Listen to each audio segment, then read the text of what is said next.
우리가 이제 2주 전에 살펴본 말씀은 이제 바울이 에베소 장로들을 불러 모아놓고 나는 이제 성령에 매여서 예루살렘으로 가게 될 것이다. 내가 예루살렘에 가게 되는 이유는 거기에 돈을 많이 벌기 위해서 혹은 세상적으로 성공하기 위해서 가는 것이 아니다. 그곳에는 고난과 핍박과 또 죽음이 나를 기다리고 있다. 그럼에도 불구하고 내가 가야 하는 이유는 예수께 받은 사명, 곧 하나님의 은혜의 복음을 전하는 일에는 나의 생명조차 나는 귀하게 여기지 않기 때문이다 라고 하면서 자신의 남은 삶을 예수님의 증인의 모습으로 불태우려는 바울의 그 결연한 의지와 고백을 보면서 정말 이런 사람이야말로 인생의 진짜 행복을 찾은 사람이 아닌가라는 것을 우리가 생각해 보았습니다. 딱 한 번 살 수 있는 인생 가운데 이 인생에서 가장 귀하게 여기고 있는 자신의 생명조차도 귀하게 여기지 않으면서 뭔가를 이루려고 하는 그 사람, 그리고 그 목적을 발견한 그 모습은 인생에서 가장 아름답고 고귀한 모습이 아닐까라는 것을 우리들이 생각해 보았습니다. 오늘 말씀은 지난번에 이어서 계속해서 바울이 에베소 장로들에게 자신의 마지막 설교를 하는 내용입니다. 우리 25절 다시 한번 같이 읽겠습니다. 시작. 보라, 내가 여러분 중에 왕래하며 하나님의 나라를 전파하였으나 이제는 바울은 지금 에베소 장로들 앞에서 정말 절박한 심정으로 유언을 남기는 그러한 마음으로 이렇게 이야기합니다. 지금 내가 이제 여러분들을 떠나 이 에베소를 떠나면 나는 다시 이 에베소로 돌아오지 못할 수도 있습니다.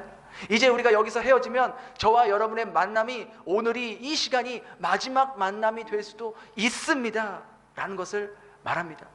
바울이 왜 이렇게 말을 할까요? 여러분, 오늘이 나와의 마지막 만남일 수도 있으니 여러분은 지금부터 내 말을 똑똑히 들으시고 가슴에 새길 수 있기를 바랍니다 라는 그러한 절박한 심정으로 에베소 장로들에게 말을 하는 것이죠. 그러면서 그의 말이 이어집니다. 26절, 27절입니다. 시작. 그러므로 오늘 여러분에게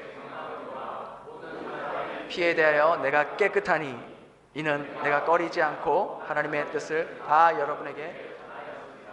바울이 에베소에 있는 동안 또 에베소 교회 성도들에게 또 에베소에서 자신을 찾아온 모든 사람들에게 그 3년 가까이 그가 사역하는 동안 내가 모든 사람의 피에 대해서 깨끗합니다. 그 이유는 내가 꺼리지 않고 하나님의 뜻을 여러분에게 전했습니다 라고 그렇게 이야기를 합니다. 모든 사람에 대해 피에 깨끗하다, 이게 무슨 말일까요? 무엇을 의미할까요? 이 말씀을 세번역 성경으로 보면 훨씬 더 와닿습니다. 우리 세번역 성경으로 다시 한번 읽겠습니다. 시작. 그러므로 나는 오늘 여러분에게 엄숙하게 증언합니다. 여러분 가운데서 누가 구원을 받지 못한 일이 있더라도 내게는 아무런 책임이 없습니다. 왜냐하면 내가 하나님의 모든 계획을 하나도 남김없이 다 여러분에게 전해 주었기 때문입니다. 그죠? 세번역 성경으로 읽으니까 훨씬 더 그 내용이 와닿죠. 바울이 모든 사람의 피에 내가 깨끗하다고 말했던 그 이유는 에베소 성도들 가운데에 누가 구원받지 못하는 사람이 있다고 하더라도 그것에 대해서, 그 일에 대해 나는 아무런 책임이 없다는 거예요. 그 이유는 내가 여러분들에게 모든 하나님의 구원 계획을 남김없이 전해 주었기 때문입니다 라고 말합니다. 여기서 말하는 하나님의 모든 계획, 그 구원 계획이 무엇입니까? 바로 독생자 아들 예수 그리스도를 통해서 이루신 그 복음의 사건을 말하는 거예요. 그럼 구체적으로 복음이 무엇입니까? 무엇이 기쁜 소식이고 무엇이 굿 뉴스입니까? 이 복음을 우리가 5가지로 나눌 수 있는데, 첫 번째는 바로 예수님께서 이 땅에 오신 성육신하신 사건을 복음의 첫 번째 사건으로 말하는 겁니다. 하나님이신 그 예수님께서 인간의 모습으로 오신 그 사건. 두 번째로는 우리의 죄를 씻기 위해서, 우리와 하나님과의 막힌 담을 허물기 위해서 그 예수님이 십자가에서 죽으셨다. 세 번째로는 예수님께서 그렇게 십자가에 죽으셨지만 사망 권세 깨뜨리시고 3일 만에 부활하셨다, 그 사건을 말하고, 네 번째는 그 부활하신 예수님께서 승천하시고 성령 하나님께서 임했다 사건. 그리고 마지막으로 그 예수님께서 이제 마지막 심판을 위해서 재림하실 것이다. 다시 처음에 오신 것처럼 다시 그분은 오셔서 마지막에 끝까지 예수님을 믿는 사람들에게 영원한 생명을, 그러나 끝까지 거부하고 믿지 않는 자들에게는 영원한 심판을 하시기 위해서 마지막에 오실 것이다. 바로 이 5가지의 예수님의 사건, 초림, 죽으심, 부활, 승천, 재림, 이것이 바로 하나님께서 예수 그리스도를 통해서 이루신 구원의 계획이고 바로 예수님의 복음을 말하는 거예요. 그래서 여러분들도요, 만일 누군가에게, 다른 사람에게 복음을 전할 기회가 온다면, 내가 예수님에 대해서 무엇인가를 얘기할 기회가 온다면 바로 이 5가지 초림과 죽으심과 부활하심, 승천, 이 재림의 사건을 온전하게 전해야 온전한 복음을 전할 수 있는 겁니다. 이것이 바로 복음의 핵심 5가지 내용이라는 것이죠. 그리고 바울은 어디를 가든지 누구를 만나든지 바로 이 예수님의 5가지 사건을 중심으로 복음을 전했던 거예요. 그래서 바울은 만약 여러분들 가운데 누가 구원을 받지 못했다면 그건 내 책임이 아니라 이 복음을, 이 예수님의 사건을 영접하지 않고 믿지 않는 그 사람에게 책임이 있다라고 당당하게 말할 수 있던 것이죠. 그런데요, 이 바울의 고백은요, 사실 하나님께서 이미 구약의 선지자였던 에스겔에게 하셨던 말씀과 동일하게 일치합니다. 우리 에스겔에서 33장 7절과 9절을 세 번역으로 한번 같이 읽어보겠습니다. 시작. 너 사람아,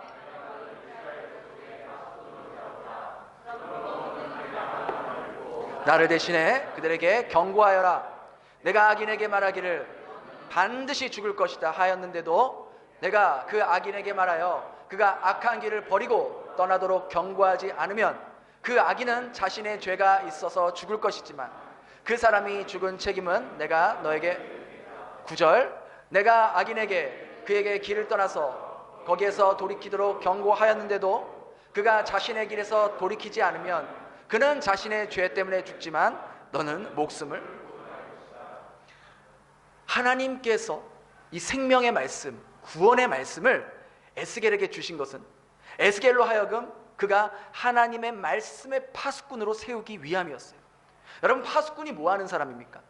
저 높은 곳에 서서 적이 오는가 안 오는가 항상 예의주시하며 경계하면서 보초를 서면서 적이 몰려올 때 가장 먼저 나팔을 불며 알려주는 역할을 하는 것이 파수꾼입니다. 그렇게 하나님은 에스겔에게 네가 말씀의 파수꾼으로서 멸망으로, 지옥으로 향해 가고 있는 사람들에게 구원의 말씀, 생명의 말씀을 전했지만 그 사람들이 그걸 듣지 않고 믿지 않고 받아들이지 않아서 구원받지 못한다면 그 책임은 너에게 묻지 않겠다. 하지만 네가 마땅히 말씀의 파수꾼의 역할로서 전해야 하는 그 생명의 말씀, 구원의 말씀을 전하지도 않고, 전한다 하더라도 대충 올바로 전하지 않아서 그 사람이 멸망당하고 지옥으로 가게 된다면 그 책임은 내가 너에게 묻겠다라는 말씀인 거예요. 왜? 네가 그 파수꾼의 역할과 파수꾼의 책임을, 그 사명을 소홀히 여겼기 때문이라는 거예요. 바울은요, 하나님께서 에스겔에게 하셨던 이 말씀, 바울이 얼마나 똑똑합니까? 구약의 그 말씀들을 다 알고 있잖아요. 다 대부분 외우고 있잖아요. 이 말씀도 분명히 알고 있고 바울 역시 그도 그의 가슴 속에 이 말씀을 담고 살았을 거예요. 에스겔을 말씀의 파수꾼으로 세웠던 것처럼 예수님께서 자신을 생명의 파수꾼, 복음의 파수꾼으로 세웠다는 걸 알고 있었어요. 그래서 바울은 어디를 가든지 누구를 만나든지 이 복음의 파수꾼의 역할을 최선을 다해서 해왔던 것이죠. 그래서 에베소 장로들에게 내가 여러분들에게 빠짐없이, 숨김없이 자세히 하나님의 모든 구원의 계획을 가르쳤으니 여러분들 중에 만일 멸망의 길로, 죽음의 길로, 지옥의 길로 가고 있는 사람이 있다면 그것은 내 책임이 아니라 바로 그 복음을, 그 말씀을 믿지 않고 받아들이지 않는 그 사람에게 책임이 있다라고 말하고 있는 거예요. 그런데 여러분, 하나님께서 이 복음의 파수꾼의 역할을 비단 에스겔이나 바울에게만 맡기셨을까요? 여기 계신 여러분들께도 주님께서 바로 복음의 파수꾼으로 세우시기 위해 우리 한 사람 한 사람을 부르시고 먼저 우리에게 영원한 생명을 주시고 구원을 허락하신 거예요. 여러분이 지금까지 살면서 나는 살면서 한 번도 전도해 본 적이 없어. 나는 성향상 너무 부끄러워서 다른 사람들에게 예수 믿으라고, 나 하나님을 믿어야 된다고, 예수님 믿어야 천국 갈 수 있다고 그렇게 말 못해. 혹여나 그렇게 생각하신 분이 계시다면 오늘 이 말씀을 깊이 여러분 마음속에 새길 수 있길 바랍니다. 예수님은 여러분을 복음의 파수꾼으로 세우기 위해서 여러분을 대신해서 생명을 내어주시고 십자가에 매달려 죽으셨는데, 나를 부르시고 왜 나를 구원하셨는지에 대한 깊은 인식 없이 우리는 결코 예수님의 제자의 길을 갈 수 없다라는 거예요. 분명 하나님께서 나를 복음의 파수꾼으로 세우시기 위해서 나를 부르시고 나를 통해 멸망으로 지옥으로 향하고 있는 그 영혼에게 하나님의 말씀을, 그리스도의 복음을 전하라고 나를 먼저 구원하시고 나에게 먼저 영원한 생명을 주셨는데, 내가 그거에 대한 깊은 인식 없이 사명감도 없이 복음을 전하지도 않고 그렇게 살면서 다른 사람들에게 예수의 옛자도 꺼내는 것을 내가 오히려 더욱더 막 그것을 예민하게 느끼고 그렇게 살다가 내 남편, 내 아내, 내 부모, 내 자녀, 내 형제, 내 이웃들이 영원한 멸망의 길로 가게 된다면 하나님께서 우리들에게 그들의 죽음의 책임에 대해 물으실 때 여러분들은 뭐라고 변명하시겠습니까? 나는 너를 통해서 너의 남편, 너의 아내, 너의 부모, 너의 자녀, 너의 형제, 너의 이웃들이 너를 통해 생명의 말씀을 듣고 다시 회개하고 다시 나에게 돌아오기를 바라는 마음으로 내가 너를 먼저 선택하고 너를 먼저 구원하고 너를 복음의 파수꾼으로 세웠건만, 너는 내가 준 그 사명을 깊이 생각하지도 않고 중요하게 여기지도 않고 경홀히 여겼구나. 우리가 이런 주님의 책망을 피할 수 있을까요? 우리가 지난 3월과 4월 매주 화요일마다 그 도서 모임을 하고 있습니다. 그때 읽은 책이 바로 이 언약 자손으로 양육하라라는 책이에요. 이제 5월 달에도 이제 6주간 또 도서 모임을 갖게 되는데, 이 책에는요 이런 글이 있어요. 리처드 매더라는 설교자의 예화인데요, 지옥에 간 자녀들이 그 부모들에게 어떤 원망을 쏟아낼지에 대한 내용이에요. 여러분 잘 들으셔야 돼요. 비록 예화이지만 지옥에 간 자녀들이 그 부모에 대한 원망을 쏟아낸 내용입니다. 자, 한번 같이 볼게요. 내가 여기서 받는 이 모든 고통은 모두 부모님들 때문입니다. 당신들은 내게 하나님에 대해 알려줘야 했지만 그렇게 하지 않았습니다.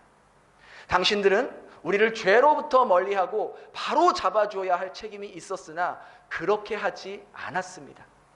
우리의 부패와 죄책이 당신들로부터 전가되어 왔지만 우리가 그것들에 대해서 벗어나야 한다는 그 어떤 경고도 주지 않았습니다. 당신들의 무관심으로 우리는 계속 죄 가운데 살아왔습니다. 지금 우리는 그 죄 때문에 저주 아래에 있습니다. 화로다 우리 자녀들이여, 육신적이고 생각이 모자란 부모를 두었구나. 자녀에 대한 연민과 동정으로 그들의 영원한 비참한 운명을 막는데 나태한 부모들에게 화가 있을지로다. 여러분 비록 예화이지만 얼마나 생생하고 우리에게 와닿는 이야기입니까? 우리가 솔직히 자녀들에게 세상적으로는 좋은 거 다 해주려고 하면서 정작 진짜 중요한 것, 진짜 필요한 것, 자녀들에게 영원한 생명에 대해서, 죄의 삭시 무엇인가, 죄인의 결과가 무엇인가에 대해서, 오직 예수 그리스도를 통해서 영원한 천국에 들어갈 수 있는 것에 대해서, 예수를 믿지 않으면 영원한 형벌에 들어가는 것에 대해서 왜 그렇게 부모들은, 왜 그렇게 당신들은 침묵하셨습니까? 잠깐 있다 사라져 없어질 세상의 것에 대해서는 그렇게 자세히, 그렇게 꼼꼼하게 오랫동안 강조하면서 이야기하시면서 영원히 사라지지 않는 진리에 대해서는 왜 그리 무관심하셨습니까? 여러분 이것은 비단 자녀에게만 해당되는 건 아니겠죠. 내 남편에게도, 내 아내에게도, 내 부모에게도, 내 형제에게도, 내 이웃들에게도 모두에게 동일하게 해당되는 이야기 아니겠습니까? 나를 복음의 파수꾼으로, 진리의 파수꾼으로 세우셨건만 진리에 대해 무관심으로 인해, 나의 나태함과 안일함으로 인해서 하나님 앞에서 나는 직무유기의 죄를 범하고 있지는 않는가? 그럼 어떤 분들이 이렇게 이야기할 수 있어요. 목사님, 요즘 전도한다고 사람들 교회 안 옵니다. 요즘 교회의 평판이 얼마나 안 좋은데요. 하도 교회에 대한 이미지가 안 좋아서 아무리 교회 나오라고 해도 안 나오면 교회에 대해 관심이 없어요.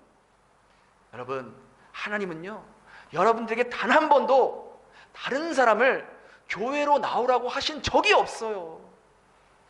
우리에게 뭐라고 말씀하십니까? 우리 디모데후서 4장 2절 같이 읽겠습니다. 시작. 너는 말씀을 전파하라. 때를 얻든지 못 얻든지 말씀을 전하라고 했지 교인을 만들라고 하지 않았다고요.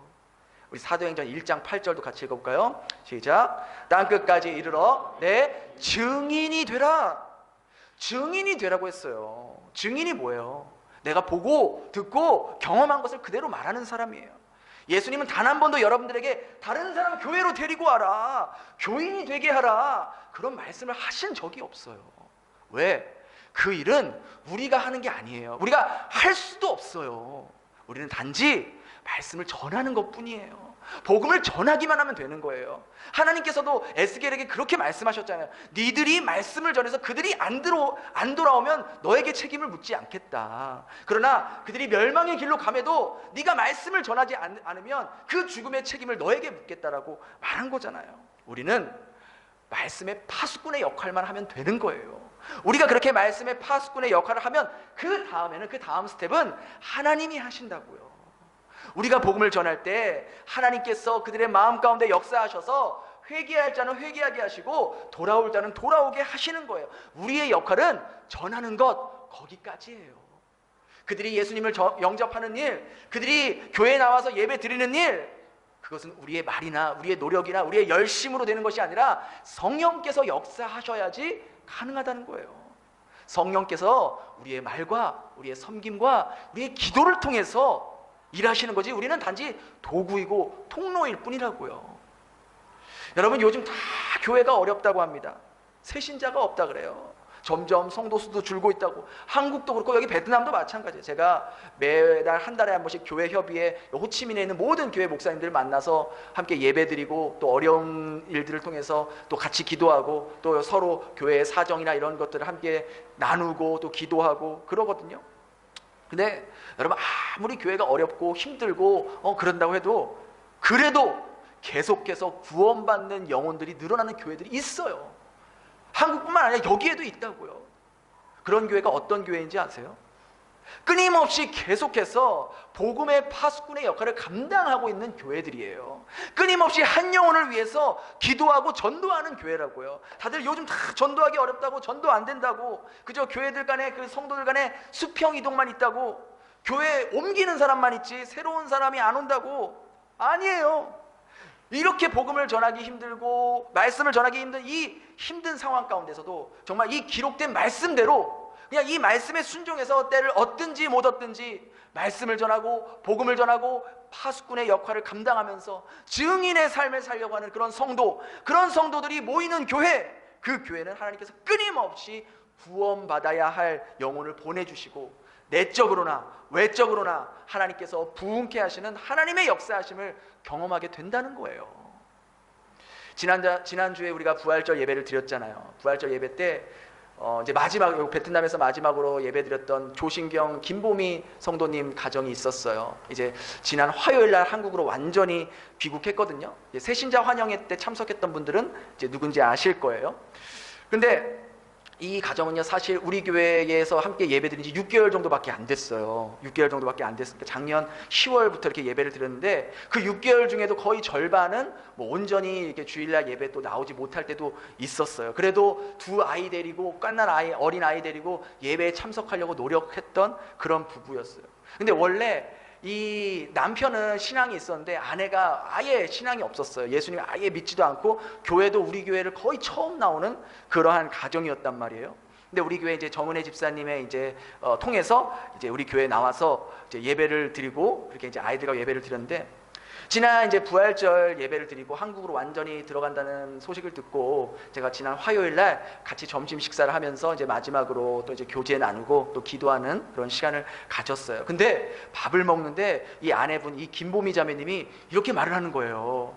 목사님, 저는 예수님을 아직 안 믿고 교회도 거의 뭐 베델교회 처음 나가는데 지난주 목사님이 부활에 대한 말씀을 하시면서 그 애벌레가 나비가 된, 제가 그렇게 설명했잖아요. 그 말씀을 듣고 그전에는 부활에 대한 걸 아예 생각도 안 했는데 목사님 말씀을 들으니 정말 그럴 수도 있겠다라는 생각이 드는 거예요. 그래서 그게 정말 제 마음에 참 와닿았더라고요. 부활에 대해서 생각해 보지도 않았는데 목사님 말씀 들으니까 정말 그럴 수도 있겠다. 그렇게 쉽게 제가 잘 이해할 수 있게 말씀해 주셔서 감사하다고 밥을 먹으면서 그 이야기를 먼저 하는 거예요. 그러니까 옆에 있던 남편이 놀란 거야. 놀라면서 자기가 그런 생각을 했었어? 나는 전혀 몰랐는데 굉장히 놀란 반응. 그렇게까지 설교를 듣고 우리 솔직히 설교 들으면 이 문 나가면 다 잊어버리잖아요. 근데 그분은 세신자인데도 이틀이나 기억하고 있었다고요. 할렐루야. 성령의 은혜예요. 성령의 은혜예요. 그렇잖아요. 그 남편이 놀란 거야. 아내가 그렇게 말씀을 듣고 이렇게 가슴에 남고 그걸 생각하고 있었다라는 게, 이렇게 예수님을 잘 모르는 사람도 교회를 통해서 예수님의 부활을 듣게 되고 복음을 듣게 되면 성령 하나님께서 그분 마음 가운데 역사하셔서 계속 그 말씀이 자기 가슴에 맴돌게 하는 거예요. 그래서 제가 여러분들에게 보여준 페트병 가방 있잖아요. 그분에게 선물해 줬어요. 왜? 그 가방 볼 때마다, 쓸 때마다 예수님 부활 생각하라고. 가방 봤더니 남편이 너무 좋아하더라고. 목사님, 저 진짜 이 백팩 필요했는데 목사님이 딱 주셔서 너무 좋다고. 그런 거죠. 그 가방 진짜 좋은 거예요. 제가 쓰면 제가 좋죠. 근데 제가 써서 저만 쓰면 제가 쓴 것만으로 끝나는 거잖아요. 근데 그걸 다른 사람에게 주니까 그 사람이 그걸 가지고 예수님의 부활을 생각할 수 있고 의미가 있고 상징을 갖게 되는 거죠. 그리고 이 김보미 성도님이, 그전에는 자매님이 교회에 대해 부정적인 시각을 갖고 있었어요. 요즘 많은 우리가 믿지 않는 분들이 생각하는 것처럼. 근데 베델 교회에 와서 우리 집사님들, 성도님들이 잘 섬겨주시고 잘 대해주시고 또 복음에 대해, 예수님에 대해서 또 굉장히 긍정적으로 생각하게 되었다고 그렇게 이야기를 하시더라고요. 그래서 제가 이제 한국 가시면 우리 아이들 성유리와 성원이 잘 케어해 줄 수 있는 그러한 건강한 교회 꼭 찾아서 함께 온 가족이 예배 드릴 수 있기를 바란다고 그렇게 권면하고 함께 기도하고 그렇게 헤어졌어요. 이 자매님의 마음 가운데 역사하신 분이 누구냐라는 거예요. 성령님이잖아요. 저는 그저 복음의 파수꾼으로서 강단에서 말씀을 전하는 것뿐이에요. 이 강단에서 말씀을 전하는데 역사하시는 분이 성령 하나님께서 그렇게 역사하시는 거라고요. 이 강단에서 선포된 말씀이 그저 이 장상진이라는 이 한 사람이 인간적인 말이 아니라 성령 하나님께서 이 보잘것없고 연약하기 짝이 없는 저를 통해서 오늘도 살아있고 운동력 있는 그 살아있는 말씀을 하나님께서 선포하시는 거예요.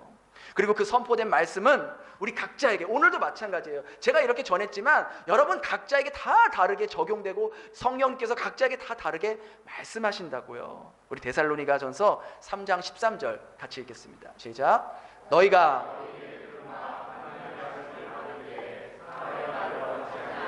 하나님의 말씀으로 받음이니 진실로 그러하도다. 이 말씀이 또한 너희 믿는 자 가운데서 여러분 정말 이 말씀을 하나님의 말씀으로 믿으십니까? 이 말씀을 믿고 강단에서 선포되는 하나님의 말씀으로 받는 여러분들에게 너희 믿는 자 가운데서 역사한다라는 것, 이 말씀을 그대로, 문자 그대로, 고지고대로 여러분 믿으십니까? 살아있는 하나님의 말씀을 그렇게 여러분들에게 들리게 되고 그 들린 말씀이 나를 살리고 나를 회복시키고 나를 치유하고 다시 한번 성령으로 충만하게 되는 경험을 여러분 반드시 하게 된다는 거예요. 말씀이 그렇게 약속하고 있는 거예요. 제가 하는 말이 아니라 하나님의 말씀이 여러분들에게 약속하고 있는 거잖아요. 우리의 역할은요, 주님의 말씀을 전하기만 하면 되는 거예요. 증인의 모습만 하면 되는 거예요. 우리가 조금 알면 조금 아는 만큼 어설프게나마 예수님에 대해서 전할 때 예수님은 바로 그 사람을 통해서 그 사람 마음 가운데 역사하신다고요. 나의 말 한마디에 성령께서 역사하셔서 그 사람이 예수님에 대해서, 교회에 대해서, 죽음에 대해서, 다시 한번 사후세계에 대해서, 하나님에 대해서 다시 한번 생각해야 될지 모른다고요. 우린 그 역할 충실하게 하다가 주님 부르시면 주님 품에 안기면 되는 거예요. 여러분, 주님이 우리에게 우리 임집사는 모태신앙이니까 너 여기 살다가 최소한 10명은 전도하고 와야 돼. 우리 김집사는 그래도 사람도 많이 만나고 잘 알고 있고 그러니까 한 100명은 전도하고 와야 돼. 그래도 우리 장집사님은 성격도 이렇게 내향적이니까 너는 한 명만 전도하고 와. 그렇게 안 하셨다고요. 안 그러셨다고요. 그건 우리의 역할이 아니고 우리가 할 수도 없고요.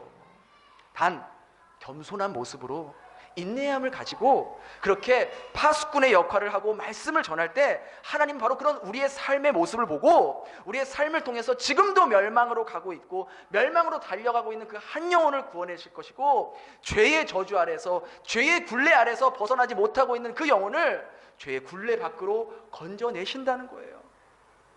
여러분은 하나님께서 맡겨주신 그 복음의 파수꾼의 역할을 잘 감당하고 계십니까? 아니면 나에게 그런 역할이 있는지도 모르고 그렇게 지금껏 살아오시지는 않았습니까? 그거는 내가 할 일이 아니야. 그거는 목사님이나 전도사나 선교사들이나 하는 거지 내가 할 일이 아니야. 여러분, 저는 오늘 분명 바울과 같이 여러분들에게 분명하게 성경에 입각하여 말씀드립니다. 여러분이 예수님을 통해 구원을 받으시고 부활의 소망을 품고 살아가신다면 여러분들에게는 하나님께서 맡겨주신 각자의 파수꾼 역할이 있다라는 거예요. 그리고 하나님은 여러분들이 그 파수꾼의 역할을 잘 감당할 수 있기를 간절히 바라시는 겁니다. 그리고 우리 주님은 그 파수꾼의 역할을 잘 감당할 수 있도록 여러분에게 지혜도 주실 것이고 용기도 주실 것이고 담대함도 주실 것이고 돕는 자도 붙여 주신다는 겁니다. 혹 예전에는 복음의 파수꾼으로서 최선을 다해서 예수님의 증인의 모습으로 사는 것을 최우선으로 살아왔는데 요즘은 복음의 파수꾼은커녕 내 자신의 이 흔들리고 있는 믿음조차도 붙잡지 못하고 무기력한 삶을 살고 있지는 않습니까? 그전에는 만나는 사람들마다 예수님을 전하는 것을 내 삶의 기쁨과 내 정말 삶의 즐거움으로 여겼는데 어느 순간부터 예수님의 옛자도 꺼내지 못하고 그렇게 살아가고 있지는 않습니까? 그런 분들이 계시다면 하나님께서 바로 오늘 이 예배를 통해 다시 한번 여러분들에게 복음의 파수꾼의 역할을 잘 감당할 수 있기를 바라는 마음으로 말씀하고 있다는 것을 하나님의 음성으로 들을 수 있기를 바랍니다. 제가 여러분들에게 누누이 말씀드리죠. 하나님께서 여러분들에게 지금의 사업터와 회사와 가정과 일터를 허락하신 것은 바로 그 툴을 통해서, 그 자리를 통해서, 그 회사를 통해서, 그 사업을 통해서, 그 가정을 통해서 예수님이 전해지길 바라셨기 때문에 여러분들을 그 자리에 앉히셨다는 거예요.